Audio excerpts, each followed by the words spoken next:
From above, Riga presents the image of an impossibly perfect fairy tale, a dense, unbroken canopy of red-tiled roofs glowing in the golden hour sun. These pristine rooftops are a modern achievement. You are looking at a masterclass in reconstruction, a city built and reassembled through centuries of territorial violence. We can trace this history of survival through a single, continuous, five-stop loop through the heart of the old town. Understanding Riga requires looking past the picturesque facade.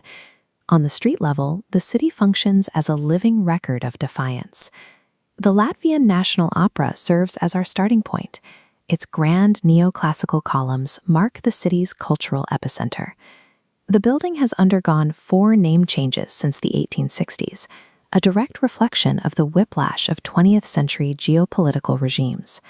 When the Soviets took over, they renamed it the State Opera.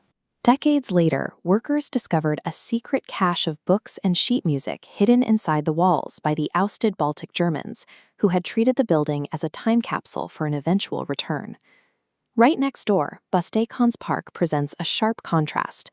This peaceful canal and cascading fountain served as the city's defensive moat until the 19th century. The city eventually reshaped the fortifications into a romantic Victorian playground, even adding a floating pontoon house strictly for the local swans. In January 1991, during the fight for independence, Soviet special police forces opened fire here. Tracer bullets cut directly across these same garden paths. This juxtaposition defines Riga's identity. Architectural absurdity and national trauma share the same real estate. In Livu Square, the Art Nouveau cat house stands as a monument to personal defiance. 2 wrought copper cats sit on the turrets with arched backs.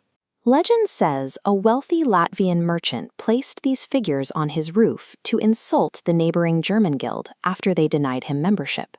The resulting legal battle focused entirely on the proper compass orientation of the cat statues. The owner eventually rotated the figures only in exchange for his admission into the guild. This weaponization of architecture illustrates a recurring theme: a stubborn spirit that refuses to be ignored. St. Peter's Church dominates the skyline, defined by a massive spire struggling to remain upright. Since 1491, the tower has collapsed, burned, or been bombed 4 different times. Each lightning strike and artillery shell was met with a new set of blueprints. In the 18th century, builders threw a glass vessel from the roof to predict its lifespan. It landed on straw and broke into only 2 pieces, an omen that proved tragically accurate. Refusing to leave the tower in ruins proves a physical defiance against gravity and war. We arrive at Town Hall Square, the civic heart of Riga. This is the House of Blackheads, a majestic reconstruction of the city's Hanseatic past. While the square appears ancient, almost everything here is a modern replica built from scratch. This photograph shows the aftermath of the 1941 WW2 bombardment. The centuries-old merchant hall was reduced to this charred, empty shell. In 1948, the Soviet government deliberately demolished these remaining ruins. They leveled the site to execute a total ideological erasure of the city's history.